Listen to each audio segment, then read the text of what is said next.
বনি ইসরাইলের একজন বড় আবিদ ছিল, নাম জুরাইজ অনেক বড় আল্লাহর ওলি। পাহাড়ের উপরে তার বাড়ি।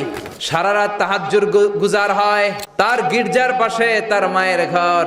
তাহাজ্জুদ গুজার হতে হতে বড় আল্লাহর ওলি হয়েছে। প্রতি রাতে তাহাজ্জুদ পড়তেন। একদিন তাহাজ্জুদের নামাজে দাঁড়ালেন। ইন দ্য মিন টাইম উনার মা পাশের ঘর থেকে ডাক দিয়েছে, বাবা জুরাইজ, ও বাবা পানি খাওয়া। জুরাইজ মনে মনে ভাবে, হায় হায়, আমি তো নামাজে দাঁড়ানো, নামাজ পড়বো নাকি, মারে পানি খাওয়াবো।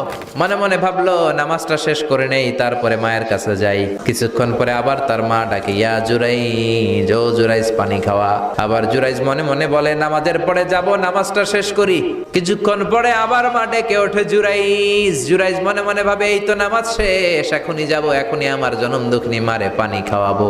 কিন্তু মায়ের সহ্য হয় নাই, মায়ের মনে কষ্ট চলে আসছে। মা তার অন্তরে ব্যথা পেয়ে বদদোয়া করে ফেলছে। কবুল করে নিছে কে? এটা আপনার আল্লাহর ওলি না মুফাসসিরে কোরআন না হাফেজে কোরআন, ইট ডাজ